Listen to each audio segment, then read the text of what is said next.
Kita awali dulu dengan sebuah hadis dari Abu Hurairah radhiyallahu an. Hadis ini diriwayatkan oleh Imam An-Nawawi, disahihkan oleh Syekh Al-Albani, bahkan disebutkan juga oleh Imam Al-Qurtubi dalam tafsirnya tentang ayat pernikahan di surat Ar-Rum ayat 21. Nabi SAW bersabda, khairun nisa, perempuan yang paling baik atau istri yang paling solehah. Karena an-nisa dalam bahasa hadis kadang berarti perempuan secara umum, kadang berarti istri. Tergantung konteks hadisnya. Maka di dalam hadis ini an-nisa yang dimaksud di sini adalah istri. Khairun nisa, istri yang paling baik itu, istri yang solehah itu adalah ada 3 ciri-cirinya. 1, idza nazarta ilaiha sarratka. Kalau kamu melihat kepadanya, maka dia menyenangkan hatimu. Ini salah satu ciri istri yang solehah. Kalau kamu melihat kepadanya, maka dia menyenangkan hatimu. Idza nazarta ilaiha sarratka. Ini ciri pertama. Kalau ciri-ciri perempuan yang solehah nanti di hadis yang lain banyak secara umum ya. Nanti perempuan yang berhijab, bahkan di Al-Quran banyak. Perempuan yang beriman, perempuan yang mengingat Allah, perempuan yang berpuasa, perempuan yang selalu taat kepada Allah. Banyak sekali ciri-cirinya. Tapi kalau dalam konteks hadis ini khusus buat istri. Jadi kita kayak lagi belajar menjadi seorang istri solehah dari siapa? Dari Sayyidah Aisyah radhiyallahu anha. Dari Aisyah yang luar biasa, yang inspiring banget. Yang buat saya tuh keren banget. Dan dia tawazun, punya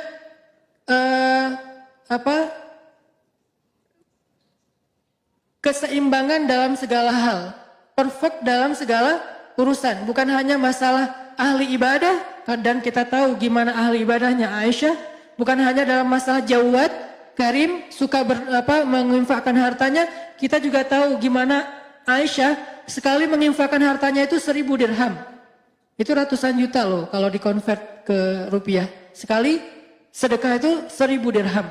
Tapi kita juga akan membahas sisi lain dari Aisyah yang membuat Aisyah ini kata Nabi seperti garam di dalam satu masakan. Kalau nggak ada garam gimana pun bumbunya banyak kayak ada yang kurang gitu kan ya. Kalau Khadijah perempuan yang sempurna. Fatimah perempuan yang sempurna. Maryam perempuan yang sempurna. Asiyah istri Fir'aun perempuan yang sempurna. Terus Aisyah dia seperti garam di dalam masakan. Kalau nggak ada ini, walaupun dia sedikit saja, kalau nggak ada, jadi hambar semuanya.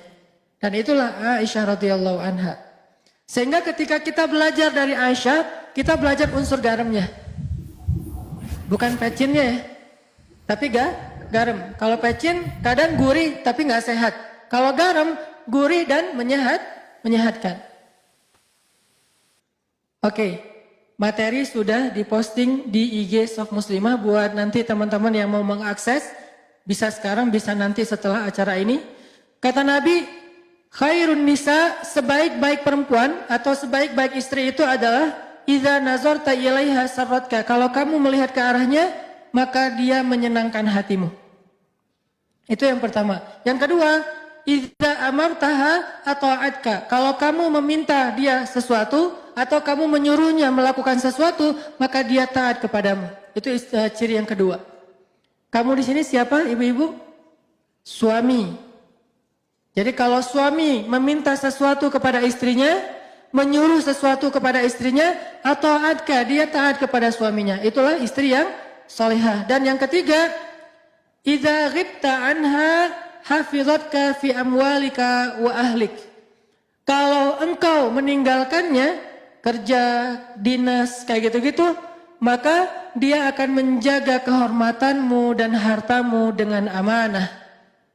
Menjaga kehormatanmu dan hartamu dengan amanah. Yang ketiga ini saya coba buka sedikit, karena ini nggak akan dibahas panjang. Menjaga kehormatan di sini artinya apa, ibu-ibu? Menjaga kehormatan salah satunya adalah tidak membuka aurat keluarga kepada publik. Apa aurat keluarga? Aurat keluarga itu bukan hanya tubuh. Itu kalau aurat fisik, aurat diri kita, aurat pribadi. Aurat keluarga, masalah keluarga. Jadi menjaga kehormatan suami artinya kita nggak boleh curhat di sosmed. Itu arti menjaga kehormatan suami. Tidak curhat di sosmed. Baik dengan Instastory ataupun dengan postingan feed. Baik dengan bikin vlog di YouTube ataupun tulisan panjang yang di-scroll nggak selesai-selesai di FB. Atau bahkan sekedar status saja. Update status di WhatsApp kita atau di Telegram misalnya. Apalagi kalau di Telegram kadang-kadang kita kayak bisa bikin emoticon sendiri gitu kan. Terus emoticonnya tuh kayak cry gitu, kayak lagi nangis gerung-gerung. Atau jungkir balik, kayak guling-guling kayak gitu. Terus kita kayak share gitu, ini loh ada emoticon baru tapi wajah-wajah kita lagi nangis. Seolah-olah kita pengen semua orang tahu saya tuh lagi sedih. Saya lagi ada masalah di keluarga, saya lagi ada kayak gini. Terus kita kayak curhat gitu untuk menunjukkan bahwa pasangan kita, keluarga kita itu kayak nyakitin kita. Ini namanya membuka aurat keluarga. Dan ini artinya kita tidak menjaga kehormatan pasangan kita. Kalau itu yang kita lakukan, bukan soal soleh atau tidak. Soal Allah mau membantu kita atau enggak dalam masalah kita. Begitu kita membuka di ruang publik, maka Allah udah langsung, kalau bahasa sosmednya Allah langsung unfollow. Allah tuh nggak suka banget dengan postingan kayak gituan. Sama kayak kita kalau ada postingan hoax, kalau ada postingan yang terlalu vulgar, kalau ada postingan yang kayaknya nggak nyaman gitu kan kita unfollow ya. Allah, malaikat juga gitu. Allah itu nge-follow kita. Mana ayat Allah nge-follow kita? Wa huwa ma'akum aynama kuntum. Maka dia bersama kalian dimanapun kalian berada. La tahzan innallaha ma'ana. Jangan sedih, jangan khawatir, Allah bersama kita. Ma zannuka bisnain Allahu salisuhuma, kata Nabi. Kenapa kalian pikir kita cuma berdua? Bukankah Allah yang ketiga? Allah itu ngikutin kita. Allah itu membersamai kita kalau bahasa resminya. Tapi begitu kita posting sesuatu yang sifatnya aurat keluarga di ruang publik, maka Allah langsung unfollow. Bentuk unfollow-nya kalau yang paling ekstrim di surat At-Taubah, bara'atum minallah, Allah angkat tangan. Gak mau lagi terlibat. Kalau Allah udah gak terlibat dalam masalah keluarga kita, ibu-ibu, maka siapa lagi yang bisa menyelesaikan masalah kita?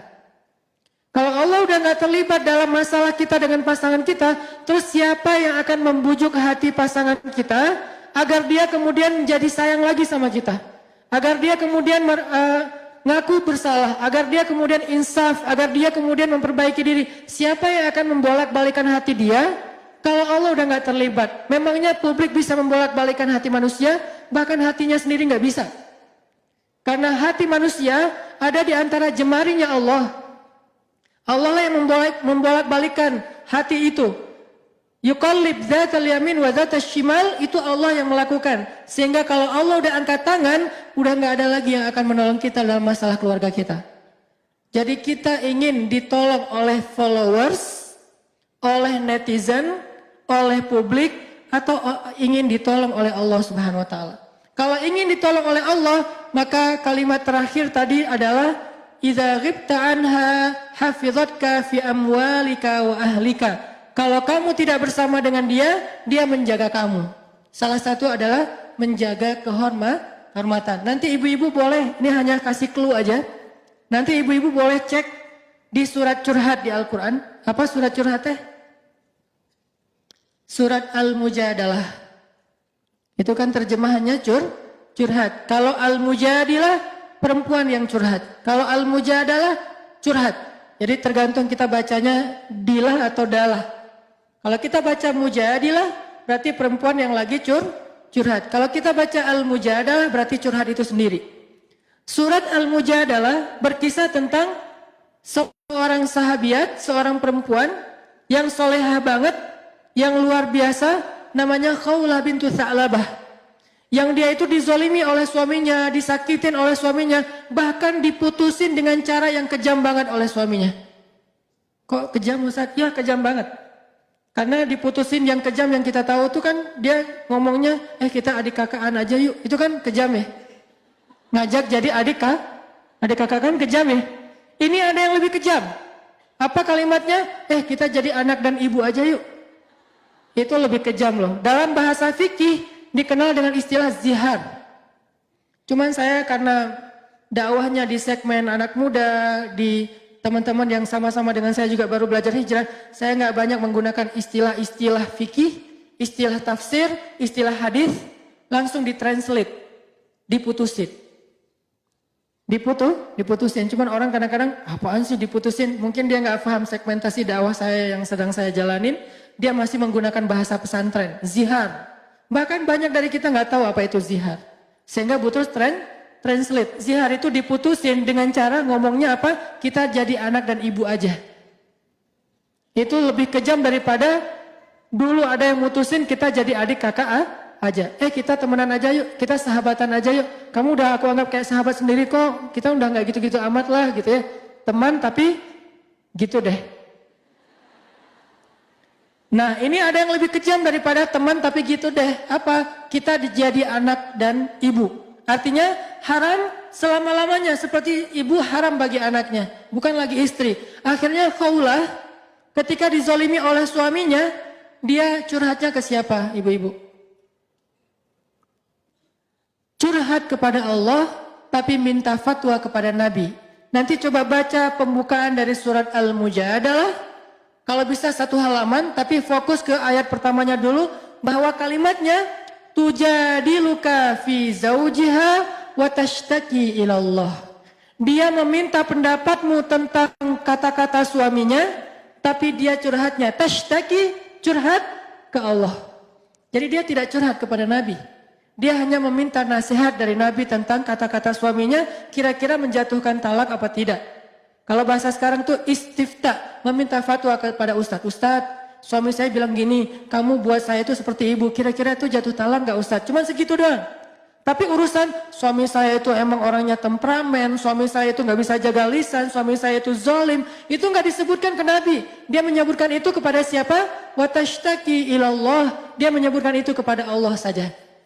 Akhirnya apa yang terjadi ibu-ibu? Ketika Khawlah curhatnya kepada Allah, akhirnya Allah yang ngebelain Khawlah. Bukan Nabi, bukan sahabat, bukan manusia, bukan siapapun. Bahkan Nabi tidak membela Khawlah awalnya. Karena Nabi tidak paham.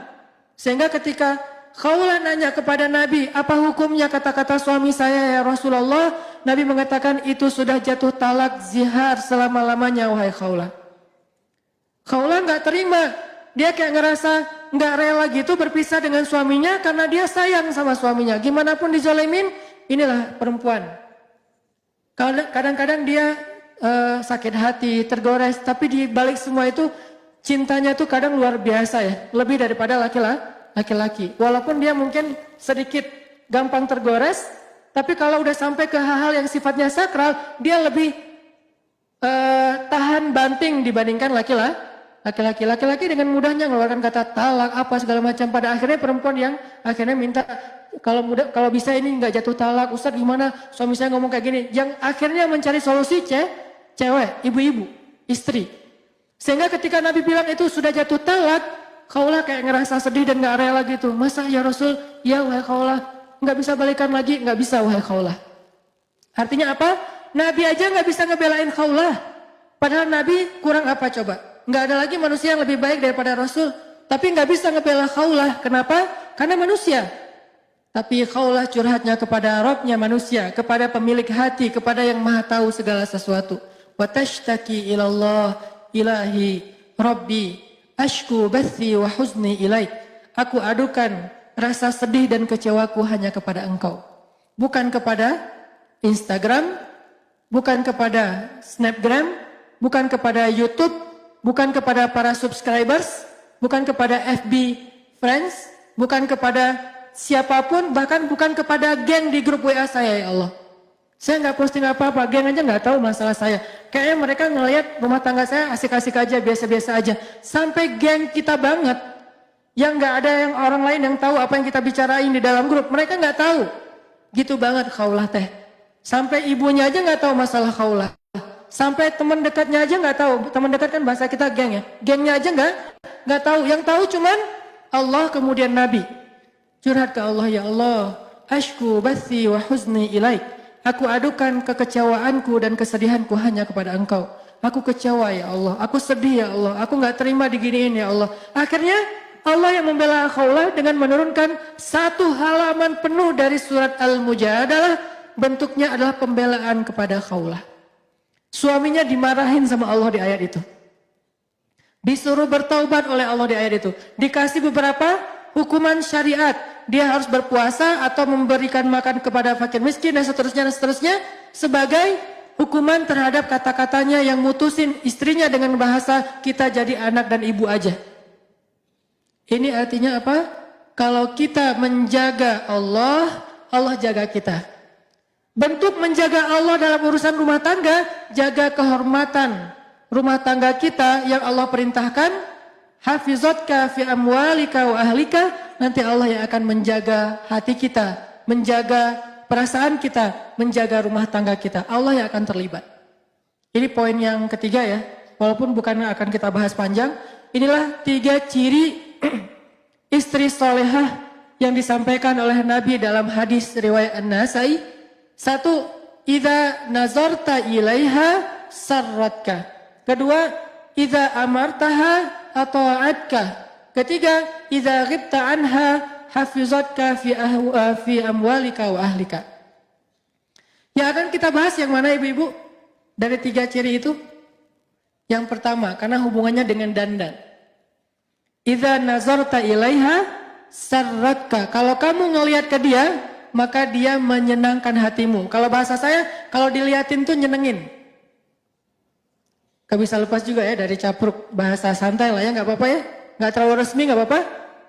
Kalau dilihat nyenengin. Ini cewek luar biasa nih, ngelihat dianya aja betah. Seorang istri yang soleha buat suaminya itu betah melihat ke arah dia. Kenapa? Itulah salah satu cara agama menjaga pandangan laki-laki adalah dengan menyuruhnya menikah. Dan salah satu syarat menikahi seorang perempuan itu kata Nabi apa? Tumkahul mar'ah li arba'ah. Perempuan itu dinikahi karena 4 alasan. Walaupun 4 alasan-alasan ini nggak harus sempurna, tapi ini dipertimbangkan. 1, li jamaliha, untuk kecantikannya. Cantik relatif. Ada orang yang senang dengan yang model matanya kecil, ada yang model matanya lebar, ada yang pengen rambutnya keriting, ada yang pengen rambutnya lurus, ada yang pengen misalnya kulitnya putih bersih, ada yang pengennya agak lebih kayak etnik gitu misalnya. Ada yang pengen misalnya yang kurus, ada yang pengen dia nggak kurus-kurus amat, karena kalau terlalu kurus dia kayak nggak apaan sih gitu-gitu amat. Dia pengennya yang biasa-biasa aja misalnya. Kan itu relatif ya. Karena relatif Nabi nggak mengatakan spek Jamal itu apa. Spek dari cantik itu apa enggak. Hanya disebutkan karena kecantikannya. Bahkan walaupun ini bukan yang paling penting disebut di awal tetap.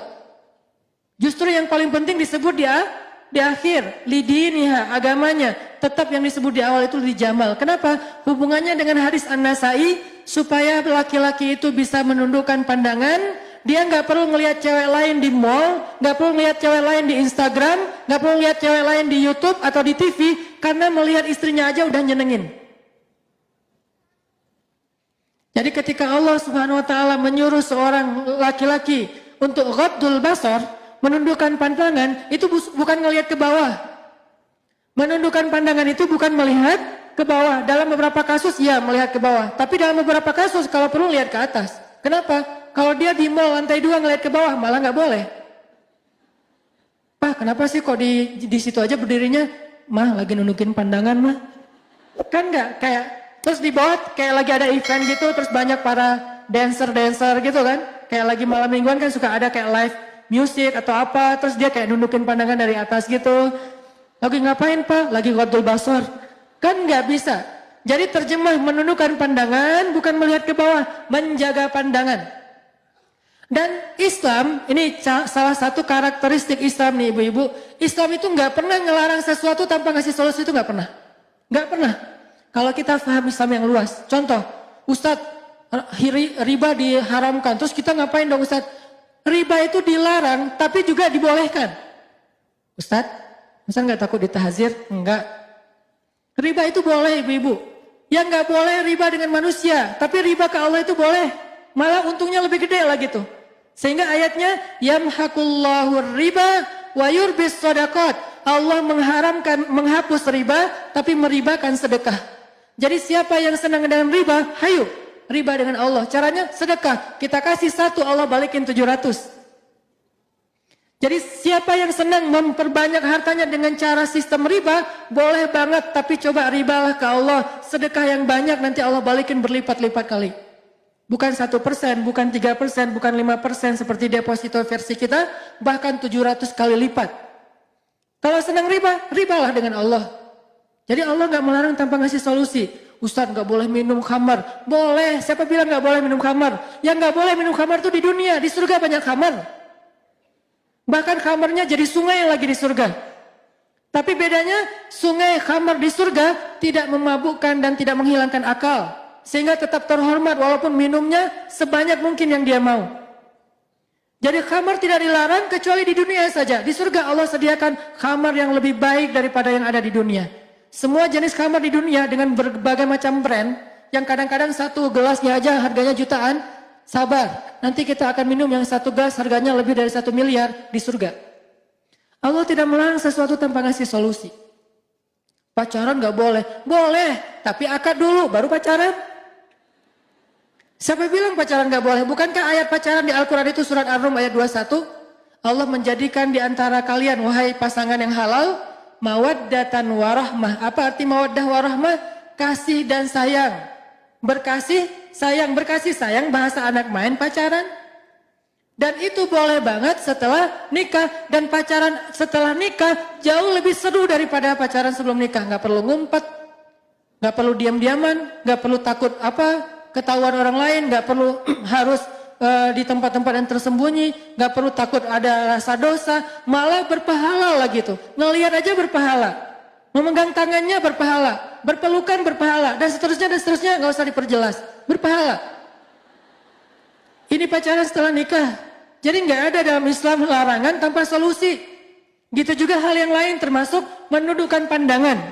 Wahai katakan kepada laki-laki yang beriman agar mereka menundukkan pandangan. Terus solusinya apa Ustaz? Kalau nggak boleh ngelihat yang keren-keren, ciptaan Allah yang indah, lihatlah ciptaan Allah yang ada di rumahmu, yang itu juga nggak kalah indah. Li jamaliha. Dipilih karena keindahan sesuai selera. Apa yang engkau lihat dari seorang istrimu? Sehingga ketika ada seorang laki-laki muhajirin mau menikahi seorang perempuan Ansar di zaman Nabi, terus Nabi nanya, datang ke Nabi dia ngomong gini, ya Rasul, saya pengen nikah gitu. Pengen update status. 2019 ganti status. Gitu. Saya pengen 2019 ganti status. Oh, bagus kata Nabi. Dengan siapa? Dengan perempuan Ansar. Nabi nanya apa ibu-ibu? Apakah kamu sudah melihat dia? Enggak ya Rasul, kan saya orangnya kayak soleh gitu kan, enggak ngelihat gitu kan, enggak ada. Bahkan ta'aruf aja enggak, kayak dijodohin aja. Kamu mau enggak nikah sama anak saya? Insya Allah dia amanah, soleha. Oh mau. Ternyata modal soleh juga tetap diperbaiki sama Nabi, enggak cukup kayak gitu doang. Mentang-mentang kamu sama-sama soleh soleha, terus enggak saling ngelihat, enggak kata Nabi, lihatlah mereka, lihatlah dia. Akhirnya kata laki-laki ini, saya pun mencuri-curi pandang untuk melihatnya. Mencuri-curi pandang, bahasa sosmednya stalking. Bahasa sosmednya stalking. Saya pun cari-cari tahu tentang dia. Oh ini orangnya. Tapi kalau stalking yang lebih baik itu jangan di sosmed, karena itu hasil editan. Wah ternyata bener ya, soleha cantik lagi tuh pas ketemunya. Di mana yang orangnya? Saya. Loh kok agak-agak beda ya. Ini gara-gara apa? Hasil editan. Di sosmed itu ngeditnya sampai 3 kali loh. Editan pertama touch up. Pakai foundation, terus kayak pakai blush on gitu, apa segala macam, bibirnya pakai lipstick yang matte apa. Udah, editan pertama. Kok usah tahu? Kan judulnya juga dandan. Itu demi menguasai materi ya. Enggak, istri saya pakai soalnya. Buat suaminya insya Allah. C. Terus yang kedua, apa? Editan yang kedua teh, pakai kamera depan. Soalnya kamera depan tuh agak-agak blur gitu, jadi nggak kelihatan ada apa goresan-goresan. Yang ketiga, editan pakai aplikasi gratisan. Wah, semalaman ngedit. Ini gimana caranya biar matanya agak dilebarin dikit nih.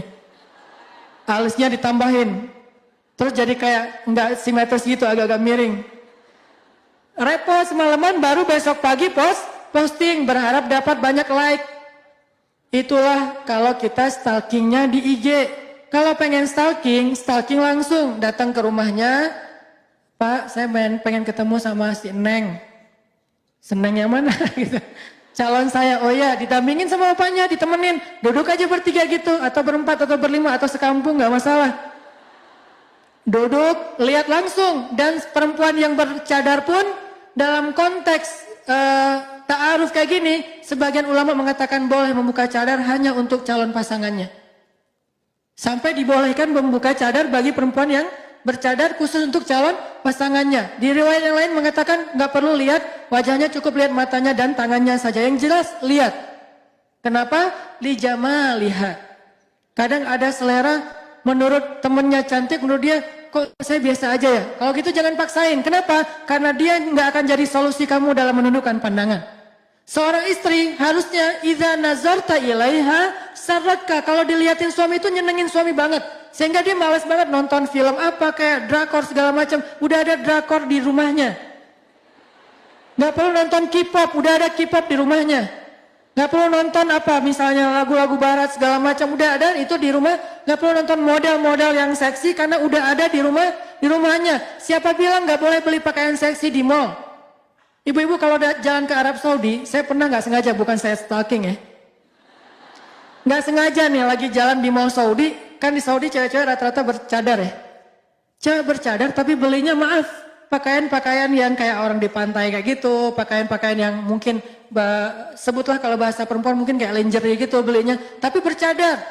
Pertanyaan saya, bercadar, lingerie itu pakainya gimana ya? Ternyata lama-lama saya menjadi paham, oh itu saking solehannya nih perempuan, di luar dia tidak mau tabarruj. Tabarruj itu bukan larangan berdandan ibu-ibu. Tabarruj itu larangan berdandan untuk yang bukan muhrim. Harus diperjelas, bukan berdandan titik, bukan.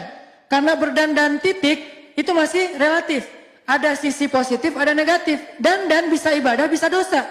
Kalau dandan yang keluar rumah berlebihan dan membuat fitnah, itu namanya tabarruj. Wala tabarrujna tabarrujal jahiliyatil ula.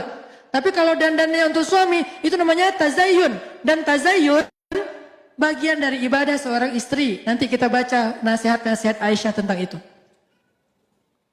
Sehingga seorang istri ketika dia membeli pakaian-pakaian yang menyenangkan suaminya, walaupun tidak harus berlebihan, nggak usah terlalu kayak vulgar juga, kayak maaf mungkin terlalu kayak bikin dia jadi kayak terlalu caper atau apa. Asal menyenangkan suaminya, syaratnya apa? Kalau dia belanja, bawa suami. Satu, biar dibayarin. Sebetulnya nggak harus bawa juga sih, nanti kan bisa dirimbas ya. Habis beli, Pak mau dapat pahala nggak? Pahala apa mah? Pahala dandan. Caranya rimbas dong semua biayanya gitu. Bisa. Yang kedua, biar suami yang memilih. Kayak beli body lotion.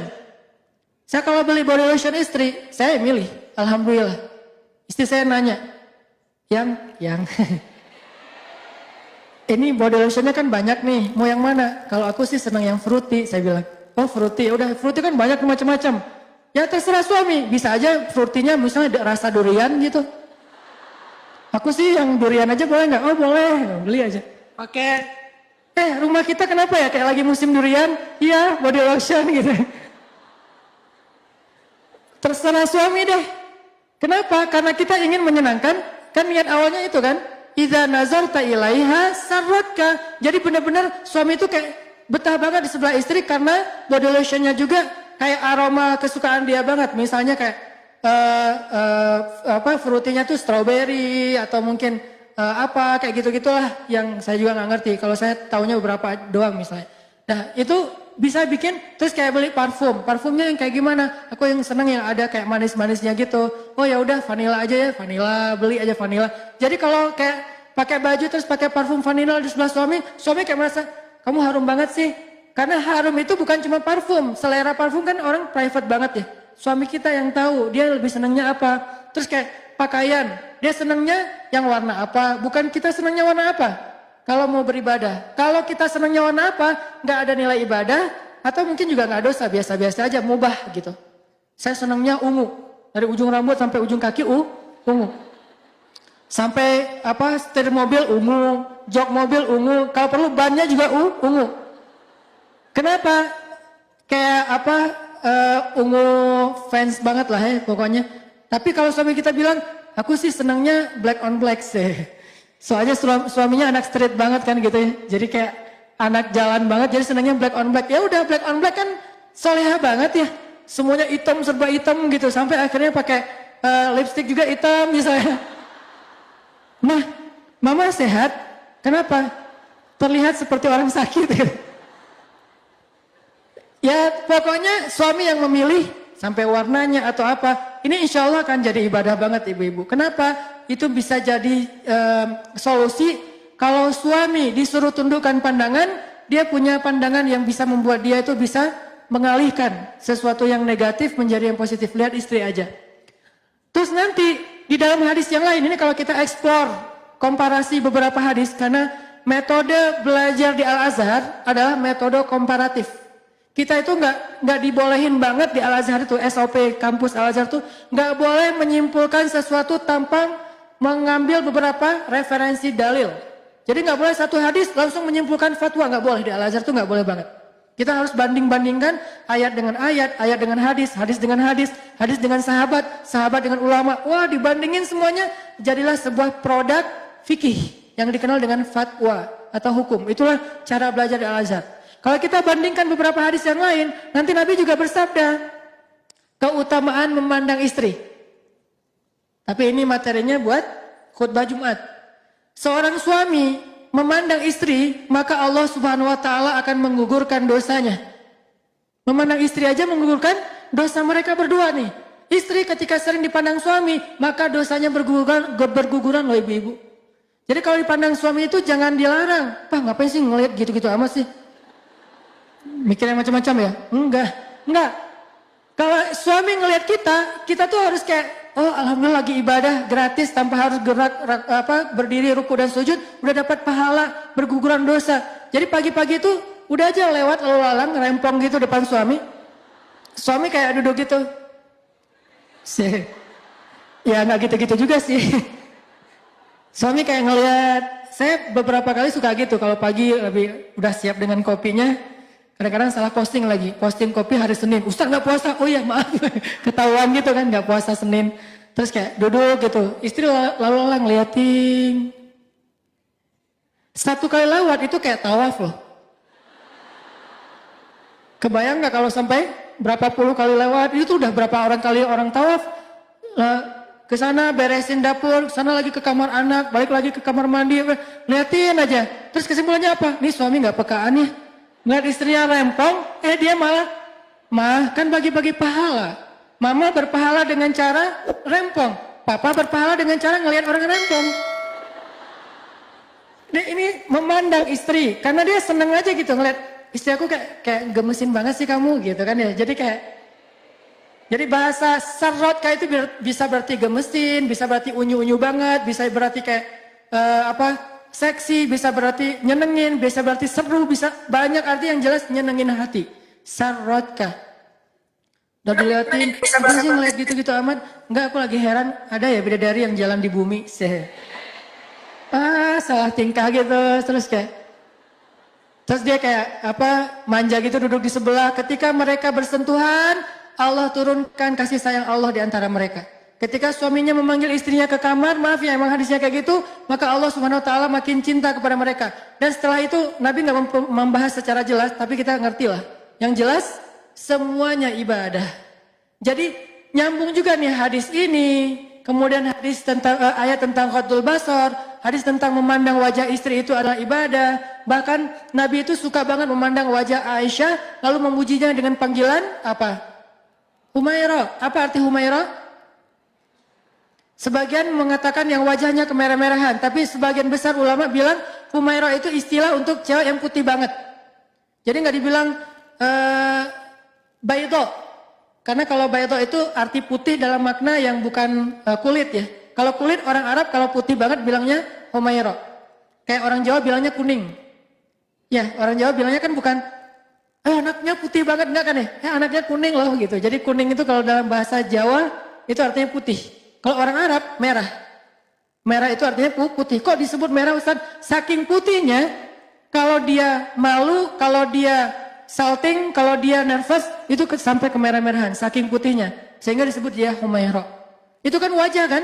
Sehingga Nabi kayak mengagumi wajahnya Aisyah yang cantik, mengagumi Aisyah yang menjaga penampilan dengan panggilan penghargaan. Ya Humairah, wahai perempuan yang putih. Ini artinya sarratka, menyenangkan suami ketika dipandang. Dandan. Nah, kalimat menyenangkan hati, ini saya baca juga ya. Kata ulama nih, kalimat menyenangkan hati di dalam hadis tersebut adalah anjuran agar perempuan memperhatikan sikap dan penampilannya di hadapan suami. Sebab istri yang solehah akan memperhatikan penampilan ketika di hadapan kekasihnya, baik secara zahir maupun batin. Seorang ibu, Umamah bintu Haris, pernah menasihati anak perempuannya yang ingin menikah agar selalu menjaga tempat-tempat yang biasa dipandang oleh suaminya, sehingga tempat itu tidak boleh kotor dan mengganggu pandangan suaminya. Sampai segitunya. Jadi ada beberapa tempat di rumah kita, ataupun mungkin diri kita sendiri yang sering dilihat oleh suami, maka jangan sampai pandangan suami itu terganggu oleh penampilan kita yang tidak baik. Maaf. Salah satunya apa? Suami, ini bukan tuntutan suami, makanya saya nggak menyampaikan hadis ini di khutbah Jumat. Kenapa? Jadi kaca pembesar.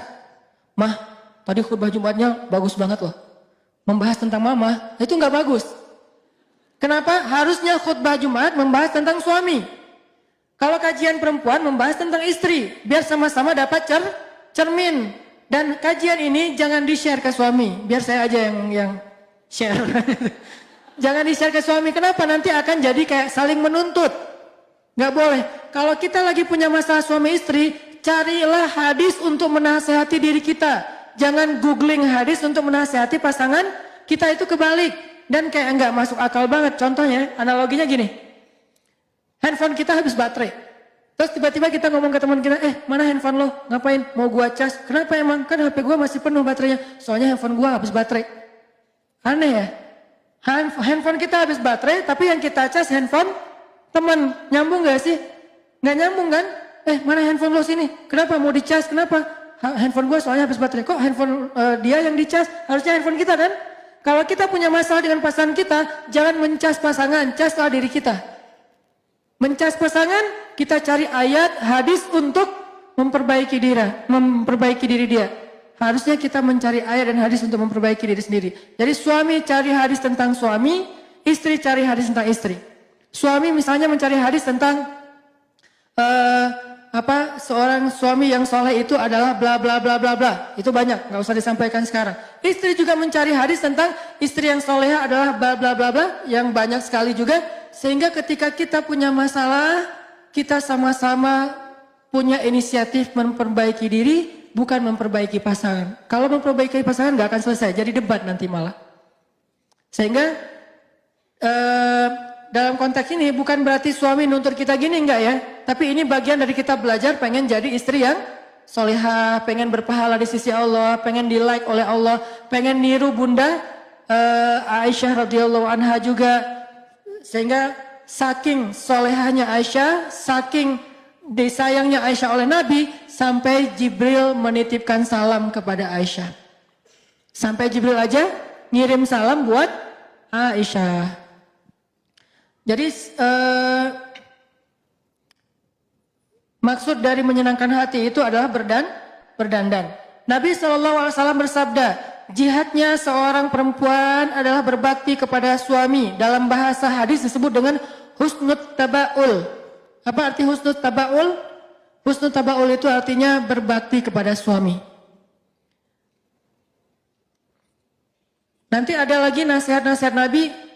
Kata Nabi SAW, tiga golongan manusia yang tidak diterima sholatnya dan tidak akan naik amal solehnya ke langit. Satu, budak yang melarikan diri sampai dia kembali kepada tuannya.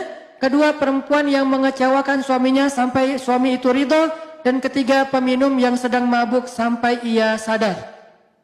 3 golongan manusia yang tidak akan diterima amal solehnya dan tidak akan dimasukkan ke dalam surga. Siapa? Salah satunya istri yang mengecewakan suaminya sampai kemudian suaminya ridho kepada dia. Tentunya ini bukan hanya masalah penampilan pasti ya. Karena kalau penampilan doang insya Allah nggak akan sampai kecewa. Lebih kepada attitude, sikap, tingkah laku. Aisyah radhiyallahu anha sangat memperhatikan penampilan di hadapan Nabi SAW. Ini coba ibu-ibu dengarkan baik-baik, ini penting banget. Aisyah sangat memperhatikan penampilan di depan Nabi. Dan ia tidak ingin Nabi melihat dirinya kecuali dalam keadaan menyenangkan beliau. Suatu ketika Nabi SAW masuk menemui Aisyah dan di tangan Aisyah ada perhiasan yang terbuat dari dedaunan. Jadi Nabi baru pulang kerja gitu kalau bahasa kita. Atau kalau dalam bahasa hadis baru pulang berdakwah, baru pulang berjihad. Sampai di rumah Nabi menemui Aisyah. Aisyah sedang memegang perhiasan yang terbuat dari dedaunan. Yang perlu kita catat, Aisyah itu seorang perempuan yang sangat brilian, smart, kreatif. Itu Aisyah. Bukti kreatif, banyak barang-barang yang biasa aja di tangan Aisyah jadi bernilai. Itu Aisyah banget. Ada daun jadi bernilai sesuatu yang kreativitas luar biasa. Karena anaknya smart banget. Karena ceweknya itu brilian banget. Sehingga di tangan Aisyah segala sesuatu jadi bernilai. Jadi di tangan Aisyah itu ada kayak perhiasan dari daun. Nabi bertanya, ini apa wahai Aisyah? Kata Nabi. Dan kalimat ini harus dibaca dengan nada storytelling ya. Bukan nada khutbah. Kalau nada khutbah, ini apa wahai Aisyah? Kan nggak enak ya. Jadi kayak Nabi baru pulang-pulang tiba-tiba teriak, ya Aisyah, apakah ini? Apaan ya? Ini jadi gini ya. Storytelling tetap harus dipakai. Ini apa Aisyah? Karena Nabi kalau ngomong sama istrinya nggak pernah teriak kan? Nggak pernah bentak, nggak pernah teriak, ngomongnya lembut. Ini apa Aisyah? Apa jawaban Aisyah? Ini aku pakai berhias untukmu wahai Rasulullah. Jadi ketika Nabi pergi, Aisyah ngapain? Bikin hiasan, bikin sesuatu yang bisa dia pakai ketika Nabi pulang, dia pakai untuk menyenangkan Nabi. Cuman kebenaran Nabi pulang dadakan gitu, Nabi ketuk pintu dibuka sama Aisyah dan di tangan Aisyah masih ada hiasan itu yang belum jadi. Terus Nabi nanya, ini apa Aisyah? Ini mau saya pakai untukmu ya Rasulullah, supaya menyenangkan hati Rasulullah SAW. Apakah ini sesuatu yang dianggap tidak penting? Kalau gitu kita menganggap Aisyah melakukan hal yang gak penting dong. Kalau kita menganggap Aisyah melakukan hal yang sia-sia, gak mungkin. Aisyah itu brilian banget, soleha banget, maka apa yang Aisyah anggap penting, maka itu ibadah. Apa yang Aisyah anggap penting, maka itu amal soleh. Kalau Aisyah sampai segitu-gitunya memperhatikan berhias untuk Rasulullah, berhias untuk suami itu adalah ibadah dan amal soleh yang penting insya Allah. Apalagi dalil yang lain. Begitulah Aisyah radhiyallahu anha bersungguh-sungguh dalam berdandan untuk membahagiakan Nabi. Sehingga ia memperhatikan hal-hal yang kecil agar Nabi melihatnya dalam keadaan penampilan terbaik. Sampai terkadang ia sibuk mengurus dandanannya untuk Nabi dan melewatkan satu majelis ilmu bersama Nabi. Ini kata ulama. Saking sibuknya Aisyah berdandan untuk Nabi, kadang-kadang Aisyah nggak hadir dalam majelis ilmu bersama Nabi. Coba, seolah-olah kadang-kadang berdandan lebih utama daripada duduk di dalam majelis ilmu. Terkadang, bukan selalu ya. Kenapa nggak ikut talim kemarin? Lagi dandan. Oke. Terus besoknya, kok nggak ikut lagi? Kan dandan. Minggu depan, kok nggak pernah hadir sih? Kita bikin talim udah sering loh. Kan ibadah itu dandan. Nggak gitu-gitu amat juga sih. Islam itu kan syumul ya, komprehensif. Bukan satu hal doang, jangan parsial. Tapi juga bukan berarti taklim nggak pernah mikirin dandan. Seolah-olah dandan itu nggak penting. Enggak. 1 dari 3 ciri cewek solehah itu adalah dandan untuk suaminya. Nah Aisyah sampai nggak hadir dalam majelis ilmu bersama Nabi gara-gara lagi sibuk berdandan. Apa dalilnya Ustadz? Dalilnya suatu hari ketika Nabi sudah wafat, yang menggantikan Nabi mengajar hadis di Masjid Nabawi siapa? Abu Hurairah. Karena yang paling banyak menghafal hadis Nabi Abu Hurairah. Suatu hari Abu Hurairah mengajar hadis-hadis Nabi di Masjid Nabawi dan Aisyah ikut mendengar dari ruangnya, dari kamarnya, dari rumahnya di sebelah masjid. Aisyah dengerin gitu. Abu Hurairah meriwayatkan Rasulullah bersabda. Apa yang membuat Aisyah heran? Aisyah heran banyak hadis yang disampaikan Abu Hurairah Aisyah nggak pernah mendengar dari Rasulullah. Sehingga ketika selesai majelis, Lalu Aisyah bertanya kepada Abu Hurairah, memanggil Abu Hurairah, "Ya Abahir, wahai Abu Hurairah." Itu panggilan Abu Hurairah, Abahir. "Ya Abahir, wahai Abu Hurairah, kenapa saya nggak mendengar hadis yang kamu sampaikan tadi dari Rasulullah? Banyak sekali yang saya nggak tahu. Dari mana kamu dengar, wahai Abahir? Kenapa saya nggak dengar?" Apa jawaban Abu Hurairah? "Wahai ibu kami." Itu panggilan untuk Aisyah karena istri Nabi adalah ibunya orang yang beriman. "Wahai ibu kami, ya saya mendengarkan hadis itu, sedangkan ibu tidak mendengarkan, soalnya ibu sibuk dengan berdandan." Jadi saya mendengarkan hadis ketika ibu lagi sibuk berdandan. Ini bukan sindiran, ini bukan celaan untuk Aisyah, tapi ini untuk menunjukkan bahwa Aisyah ada kalanya waktunya dia lagi repot dengan dandanannya sampai tidak sempat menghadiri majelis hadis bersama Rasulullah SAW. Sehingga jawaban Abu Hurairah, "Ya hadis itu enggak ibu dengarkan karena saya tidak disibukkan dengan berdandan seperti ibu untuk Rasulullah SAW." Ini dalil para ulama yang jarang diangkat, angle-nya enggak ke sini. Jadi saya pernah sih dengan beberapa ustadz cerita tentang hadis yang sama, cuman angle-nya apa? Angle-nya tentang Abu Hurairah menghafal hadis lebih banyak dari Aisyah. Tapi kalau saya ngambil angle yang lain, walaupun itu juga benar, angle yang lain apa? Ternyata saking sibuknya berdandan, terkadang Aisyah sampai nggak sempat hadir dalam majelis hadisnya Rasulullah SAW. Padahal Aisyah tahu majelis ilmu itu pahalanya luar biasa. Tapi karena lagi dandan, ya udah deh tanggung. Ini dikit lagi masa mau sebelah doang kan ya? Ya udah 2. Majelis ilmu udah kelewat. Ya gimana lagi? Insya Allah itu juga ibadah dan yang ini juga ibadah. Ini menjadi bukti bahwa Aisyah sangat memperhatikan penampilannya di depan Rasulullah SAW. Diriwayatkan oleh Bakrah bin Utbah bahwa suatu hari ia menemui Aisyah radhiyallahu anha binti Utbah, bahwa suatu hari ia menemui Aisyah dan bertanya tentang memakai hina. Apa itu hina? Tato syariat. Tato tapi boleh. Tadi Islam tidak melarang sesuatu tapi nggak ngasih solusi. Tato ya dilarang, itu sepakat. Nggak ada ulama yang ikhtilaf tentang itu. Nggak ada mazhab. Oh yang mazhab Syafi'i nggak boleh, mazhab Hambali boleh. Nggak. Tato sepakat nggak boleh. Tapi ada solusi, ada hina. Khusus buat cewek, maka hina menjadi tato yang tidak permanen, bahkan bernilai ibadah kalau dilakukan untuk suami. Bakrah bintu Utbah pernah mendatangi Aisyah bertanya tentang masalah memakai tato, memakai hina. Hina ini mirip dengan tato, dia dilukis di tubuh seorang perempuan, baik di tangannya atau di lehernya atau di bagian yang lainnya, di kakinya, dengan gambar yang terserah suami. Tanya ke suami, "Yang kamu mau gambar tato apa?" "Aku bunga boleh nggak?" "Bunga apa?" "Kaktus gitu." "Oh ya nggak apa-apa." Gambar kaktus yang duri-durinya banyak. Terserah suami, "Aduh aku mau mawar." "Oh ya boleh." "Atau aku mau pengen kayak tato gitu, gambarnya kupu-kupu boleh nggak?" "Boleh." Kupu-kupu boleh, kelelawar boleh, buaya juga boleh, nggak masalah. Apa aja lah terserah suami, yang jelas berhias dengan bahan tumbuhan yang thayyibah, kata Aisyah. Ditanya oleh Bakrah bintu Utbah, kata Aisyah tentang hina. Hina adalah pohon yang baik dan air yang bersih. Hina adalah pohon yang baik dan air yang bersih. Artinya memakai hina dari bahan pohon yang itu, tumbuhan yang itu, yang hina itu, maka itu sesuatu yang thayyibah, baik. Untuk suami apalagi berpahala di sisi Allah SWT. Kalau di kita nyebutnya pacar ya. Jadi pakai daun pacar. Itu tato syariat. Jadi buat yang seneng tato, nggak usah khawatir. Kalian nggak perlu pakai tato-tato yang dilarang oleh agama, karena bertato nggak akan masuk surga. Salah satu di antara 70.000 golongan yang akan masuk surga tanpa azab, tanpa hisab apa? Layak tahun. Apa arti layak tahun? Mereka tidak mensetrika tubuhnya. Kalau bahasa letterlock ya. Arti mensetrika tubuh, membuat tato, kata ulama hadis. Gak apa-apa, tato gak boleh. Tapi ada solusi, hina.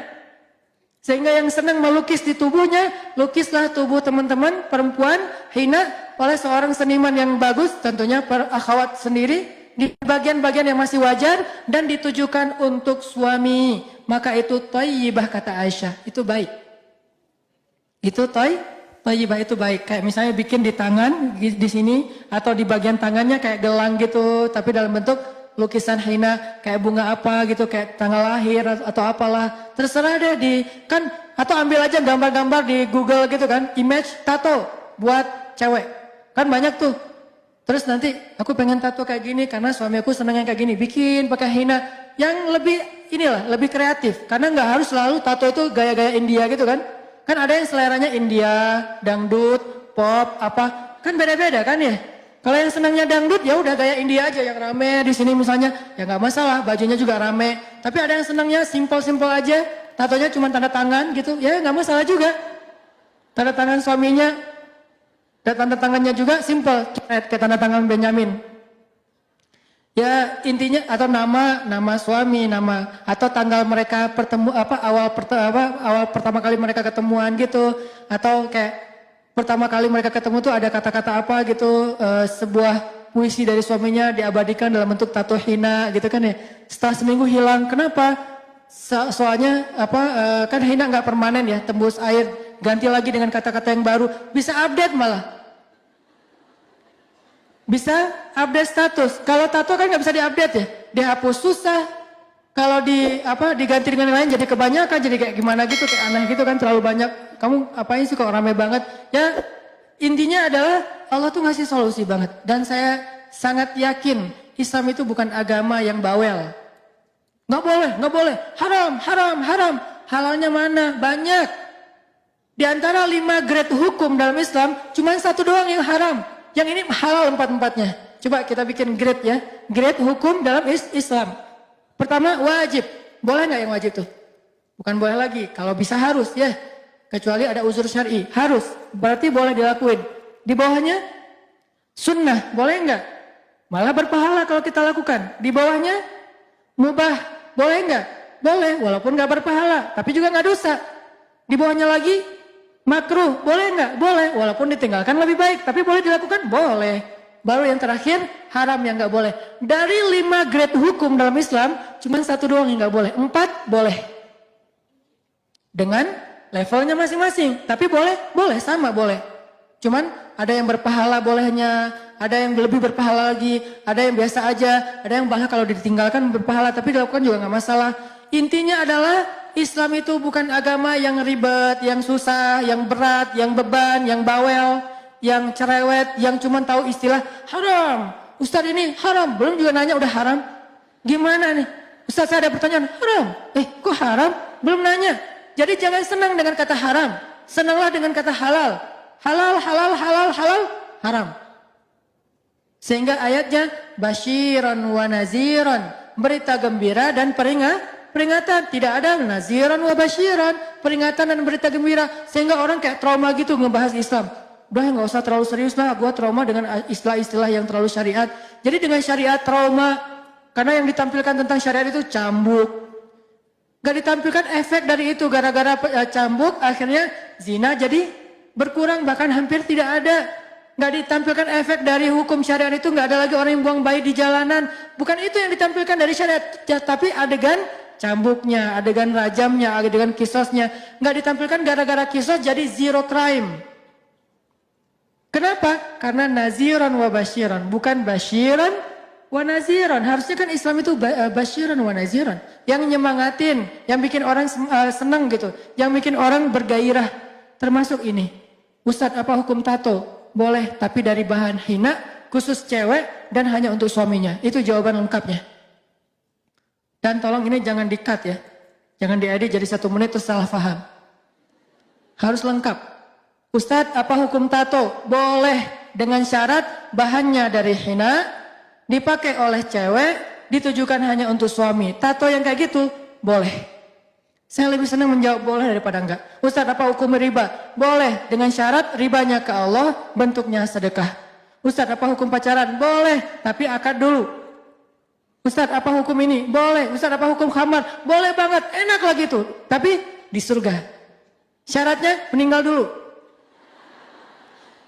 Jadi banyak boleh sebetulnya. Cuman kita kan jarang menggali sisi bolehnya. Lebih banyak menggali sisi nggak boleh. Ustadz, apa hukum ini? Nggak boleh. Ustadz, apa hukum itu? Neraka. Ustadz, apa hukum ini? Siksaan. Ustaz apa hukum ini? Kutukan. Ya sih, cuman sebelum itu yang ini dulu. Karena basyiron baru wanaziron. Kalau udah dikasih solusi masih ke sana, baru naziron. Tato udah dikasih solusi, hina. Kok masih pakai tato? Naziron. Nggak akan mencium harumnya surga, apa segala macam. Kan udah dikasih solusi. Riba dengan Allah boleh, kok masih riba dengan konvensional dengan manusia? Baru nanti riba itu dosanya kayak gini, kayak gini, kayak gini. Khamar udah dibilang nanti di akhir dikasih lebih banyak lagi sampai sungainya mengalir khamar, kok masih minum? Berarti baru nanti nggak akan berdiri dengan tegang, di hadapan Allah dia tercela, apa segala macam. Dan seterusnya teman-teman. Jadi kasih dulu unsur halalnya. Coba gali Islam dari sisi halalnya, itu banyak banget, 4:1. Cuman kita kurang ini Ustadz, makanya kita belajar, gali lagi, explore lagi tentang Islam, betapa Islam itu keren banget. Islam tidak diturunkan untuk jadi beban. Ma anzalna alaikal qur'ana litashqa. Kami tidak turunkan Al-Quran sebagai beban bagi kalian.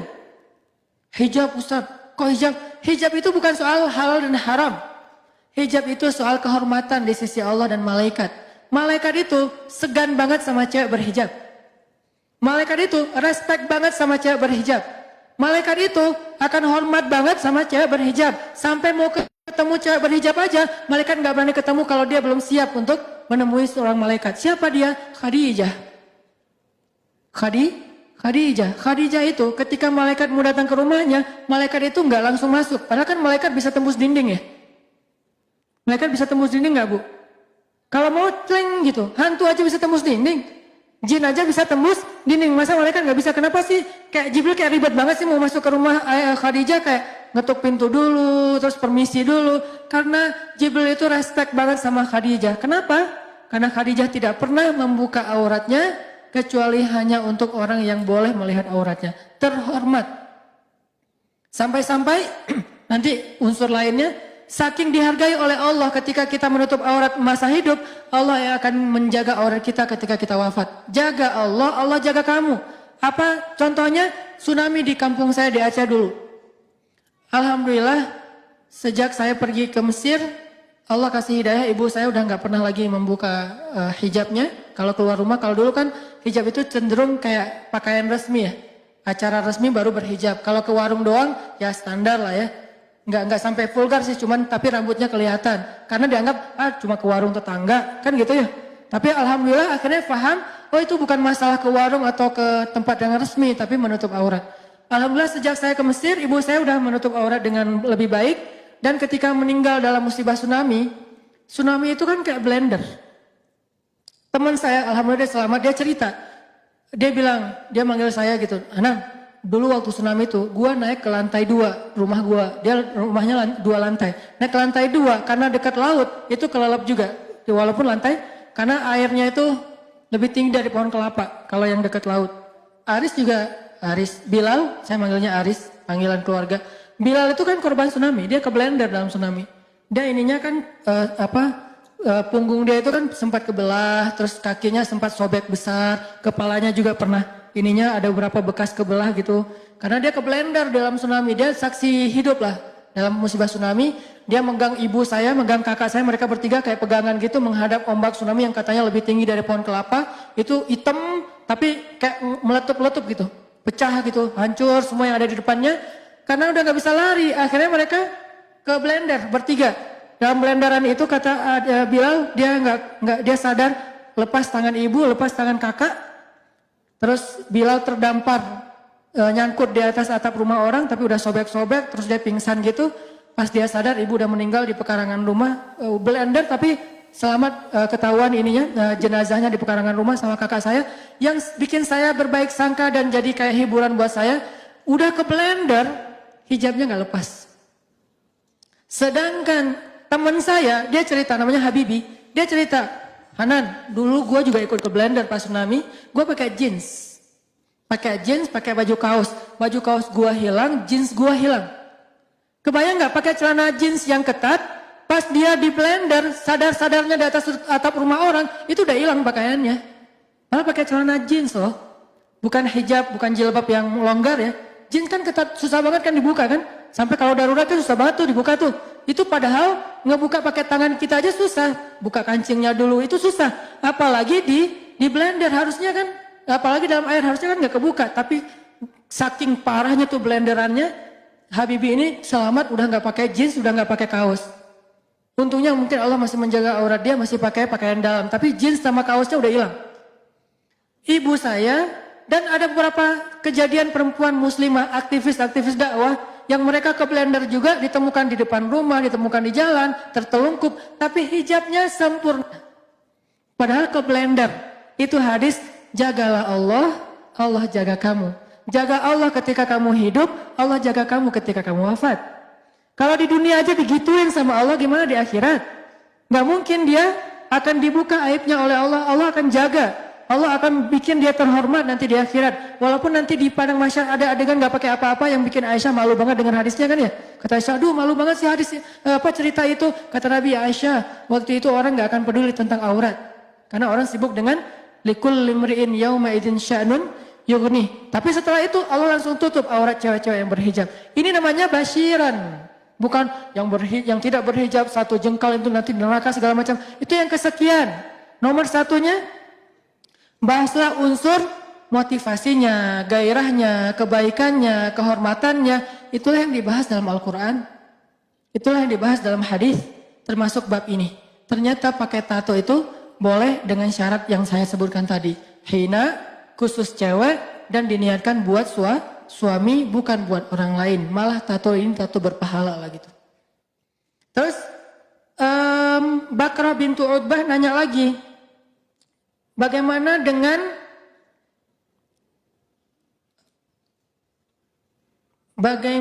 dengan rambut yang tumbuh di wajah? Apakah boleh aku membersihkannya wahai Aisyah? Maksud rambut di sini bukan alis ya. Karena kalau alis itu bukan rambut, namanya alis. Rambut yang tumbuh di wajah cewek itu kadang kumis. Kan ada kadang-kadang beberapa perempuan yang hormon tertentu dia kayak ada kumisnya atau ada kayak sedikit rambut di sini, jambang lah kalau laki-laki gitu kan. Bolehkah aku membersihkannya supaya cantik? Karena itu natural kan, bukan sesuatu yang apa gitu, dan bukan penyakit juga. Apa kata Aisyah? Jika engkau punya suami, nih, kalau belum punya suami, maka tidak ada kepentingan. Jika engkau punya suami dan membuatmu lebih cantik, maka lakukanlah.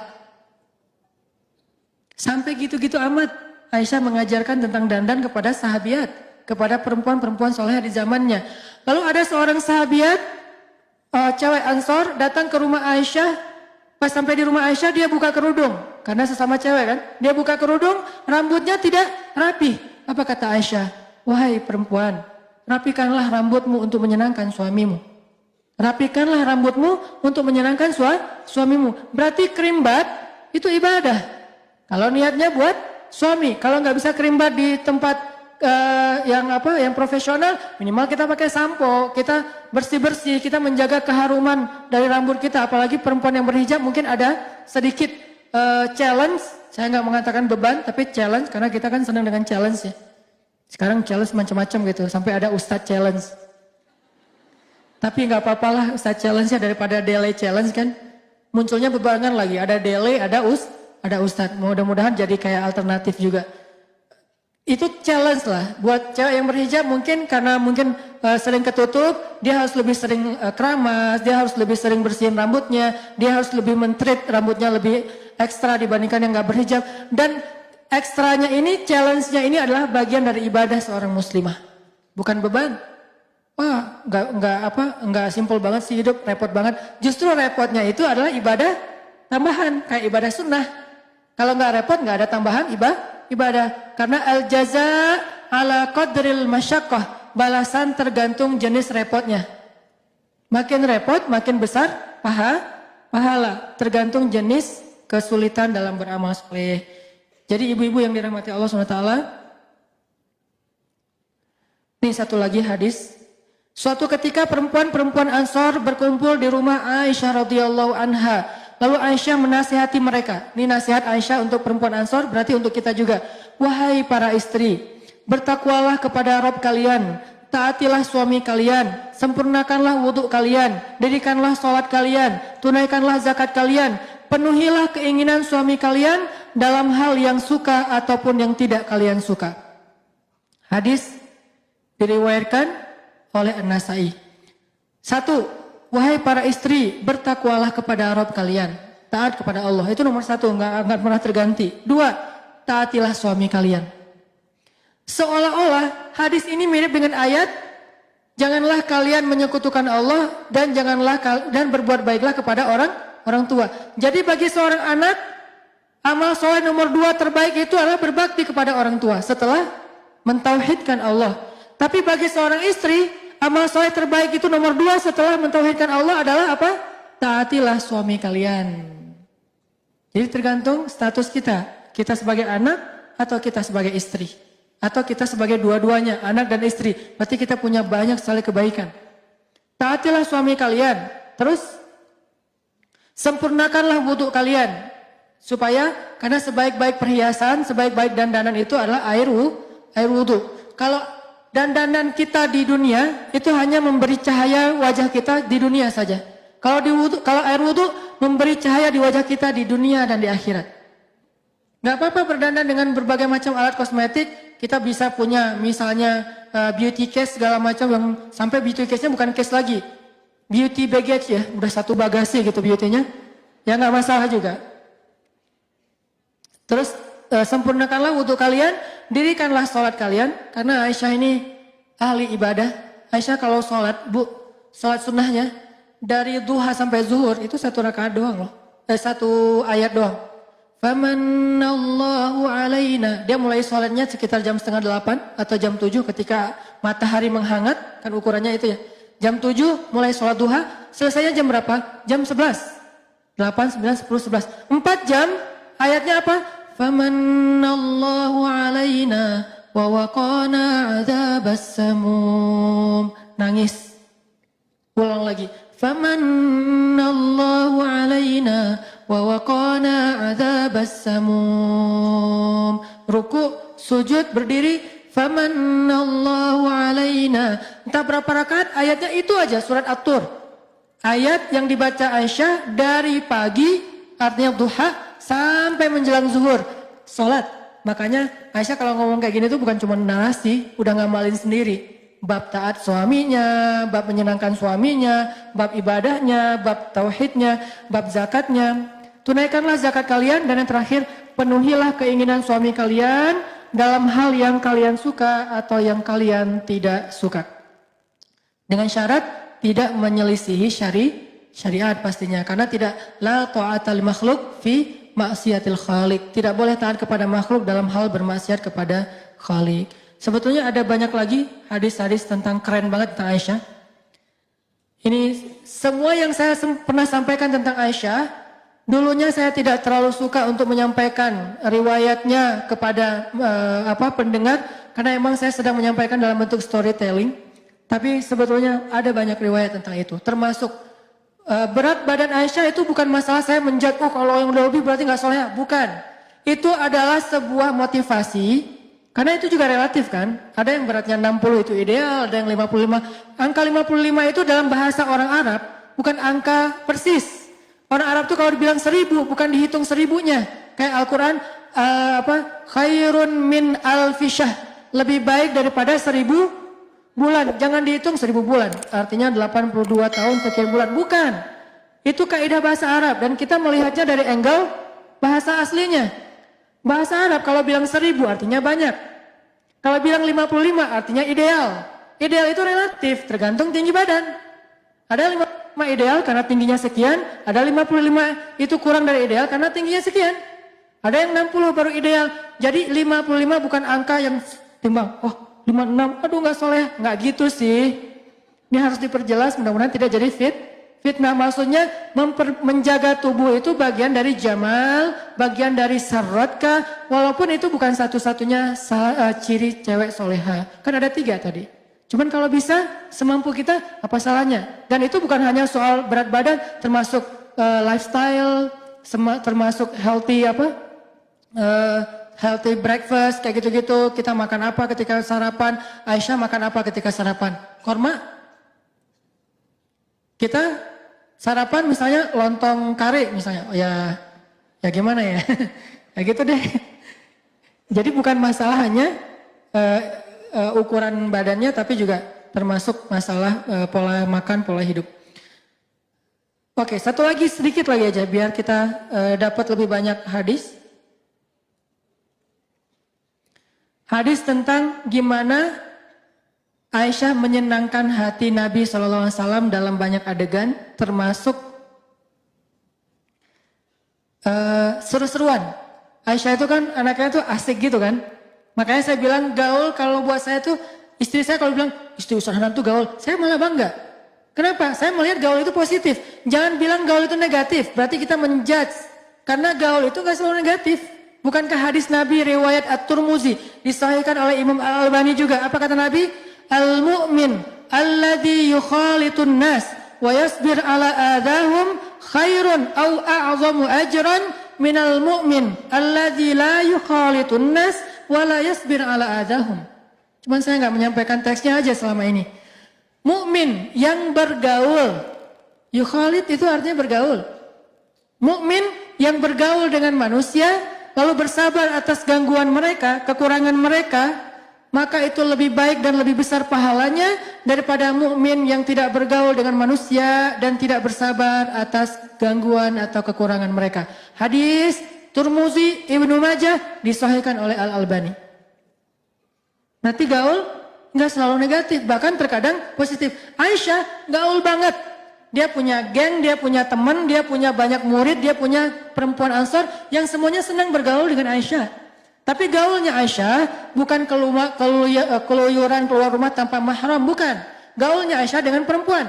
Kan gaul nggak harus selalu keluar rumah kan, di dalam rumah juga bisa gaul, ke rumah tetangga juga bisa gaul, ke rumah temannya juga bisa gaul. Kalau sekarang mungkin sosmed gitu, punya geng sendiri di dalam grup WA, itu kan gaul. Nah ini ada hadis, karena gaulnya Aisyah, dia tuh anaknya tuh asik gitu sama Nabi. Asik banget, seru banget, nggak ada, namanya juga garam ya, kayak renyah, gurih, nyaman gitu. Nabi suatu hari pulang ke rumah, melihat Aisyah lagi bermain dengan teman-temannya. Bermain dengan teman-temannya. Teman-teman di sini artinya gengnya Aisyah. Lalu Nabi SAW bertanya, wahai Aisyah lagi ngapain? Kami sedang bernyanyi ya Rasulullah. Maka Nabi pun duduk mendengarkan mereka bernyanyi. Lalu datang Abu Bakar. Abu Bakar marah, ya Aisyah, kok kamu pakai seruling-seruling setan di rumah Nabi? Kata Nabi, wahai Abu Bakar, biarkan mereka bersenang-senang. Hari ini adalah hari rayanya kabilah Fulan bin Fulan. Satu. Kedua, Nabi lagi pulang ya. Ini lucu nih. Nabi lagi pulang ke rumah, tiba-tiba Nabi ngelihat di balik tirai yang kesingkap angin, Aisyah lagi main di kamarnya. Main apa? Main boneka-bonekaan. Hadis ini terjadi ketika Aisyah baru menikah dengan Nabi dan waktu itu usia Aisyah masih anak-anak, usia 12 tahun lah ya. Bukan ketika Aisyah sudah ABG, karena ada adegan anak-anak, adegan ABG, adegan dewasa. Bahas Aisyah sesuai dengan zamannya. Nah Aisyah lagi kayak main boneka-bonekaan gitu, terus di tengah-tengah boneka itu ada patung kuda yang terbuat dari kayu dan kudanya ada sayapnya. Terus pas Nabi datang, Nabi langsung duduk di sebelah Aisyah. Nabi nanya gini, Aisyah ini apa? Kata Nabi.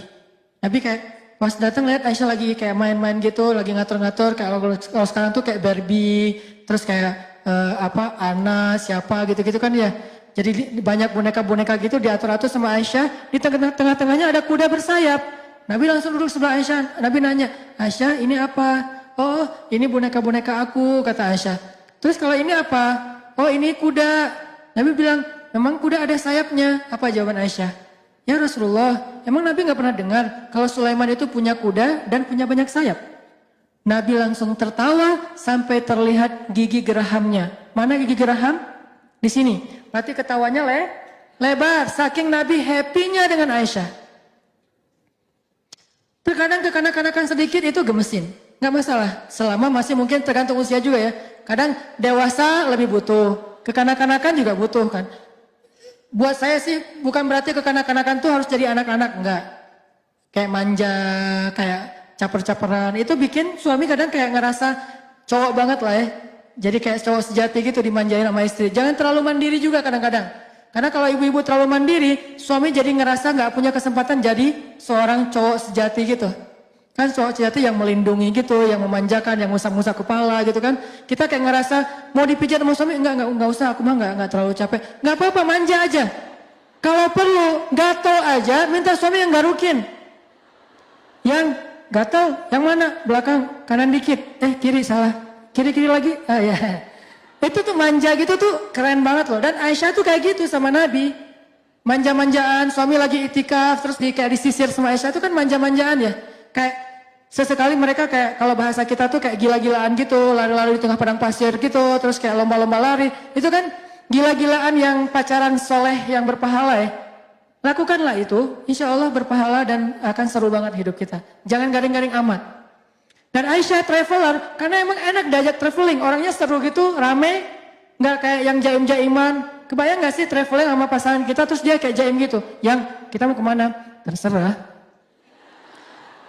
Krik-krik nggak sih perjalanan kan nggak nyaman banget ya? Yang kita makan di mana? Ikut aja. Aduh nggak seru banget. Yang kita challenge yuk sih, kita bikin vlog yuk. Apaan vlog? Kayak, aduh itu mah kayak nggak gitu banget ya. Coba kebayangin pasangan kita tuh anaknya asik gitu ngajak yang kita kemana? Wah ke sana yuk, ke apa? Kayak rame gitu. Terus kita kayak diskusi gitu. Walaupun akhirnya nanti jalannya cuman ke sebelah rumah atau kemana gitu. Ke taman komplek gitu, nggak apa-apa. Yang kita makan di mana? Makan misalnya batagor di sana yuk, makan cuangki di sana. Udah sering kali di sana. Oh iya ya, terus di mana? Ya udah deh di jalanan aja kata dia. Aduh, aku nggak tega bawa kamu di kejalanan. Nggak apa-apa, kasar sama kamu kan tetap happy gitu kan. Akhirnya kayak seru-seruan gitu. Itu Aisyah banget teman-teman dalam bahasa sejarah. Cuman ketika kita translate kepada konteks sekarang, intinya kata ulama Aisyah itu farihah marahah. Apa artinya? Aisyah itu seru. Farihah marahah, orangnya seru terus, happy terus, rame terus, nggak ada matinya. Itulah Aisyah. Sisi inilah yang jarang diangkat dari sosok ibunda Aisyah yang keren, super duper keren menurut saya. Kita hanya ngelihat sisi ibadahnya, malunya, hijabnya. Oke, tapi belum sempurna. Banyak sisi lain yang luar biasa dari Aisyah. Sehingga Nabi mengatakan Aisyah itu seperti garam di dalam sebuah lauk. Ayo kita belajar jadi garam buat suami kita. Sehingga kalau nggak ada kita kayak ada yang kurang gitu. Dia kumpul sama gengnya tetap kurang, nggak ada kita. Saya kalau ngumpul sama siapa aja selalu bawa istri saya. Kenapa? Kalau nggak ada kamu tetap nggak seru. Tetap aja kalau ada dia tuh kayak seru gitu. Selalu harus kita jadi garam. Dia ngumpul sama gengnya bawa kita. Kalau nggak tetap kurang. Dia jalan bawa kita. Kalau nggak kurang. Dia meeting bawa kita. Kalau nggak kurang. Sampai dia meeting masalah kerjaan aja. Dia pengennya ada kita. Kalau kita nggak bisa ikut, dia kayak update gitu. Yang bete nih, kenapa? Nggak ada kamu. Gitu ya. Terus kayak lagi meeting, kayak lagi chat gitu, terus lagi apa, itu kan seru banget ya. Itulah Aisyah. Imajinasikanlah sejarah sosok Aisyah radhiyallahu anha dalam perilaku rumah tangga kita. Semoga itu menjadi salah satu bekal kita untuk menjadi seorang istri solehah, selain unsur-unsur lain pastinya, sehingga Allah Subhanahu wa taala menitipkan salam untuk kita melalui para malaikat, sebagaimana Allah menitipkan salam untuk Aisyah melalui Jibril alaihissalam. Itu aja yang bisa saya sampaikan. Kita tutup dengan sama-sama berdoa kepada Allah. Semoga apa yang sudah kita dapatkan hari ini bukan hanya sekedar menjadi wawasan, tapi bisa jadi amal soleh kita, bisa jadi moral kita, bisa jadi akhlak kita. Nggak ada yang sempurna pastinya. Semua kita belajar. Laki-laki belajar menjadi suami yang lebih baik, perempuan belajar menjadi istri yang lebih solehah. Semuanya tumbuh, semuanya belajar dari kesalahannya, belajar dari percekcokan rumah tangganya, belajar dari kesalahpahaman di antara mereka, belajar, bukan merasa udah paling sempurna. Justru kita belajar karena kita merasa banyak kurangnya, lalu kita memperbaiki diri, insya Allah dengan kayak gitu rumah tangga kita akan Allah bangun menjadi rumah tangga yang dicemburui oleh para malaikat, sebagaimana malaikat cemburu kepada rumah tangga Ibrahim dan rumah tangganya Imran alaihi radhiyallahu an. Allahumma ighfir lana dzunubana wa liwalidayna warhamhuma kama rabbayana shighara. Allahumma a'inna ala dzikrika wa syukrika wa husni ibadatik. Rabbana atina min ladunka rahmah وهيئ لنا من أمرنا رشدا واجعل لنا من كل ضيق مخرجا ومن كل هم فرجا ومن كل عسر يسرا ربنا هب لنا من أزواجنا وذرياتنا قرة أعين واجعلنا للمتقين إماما.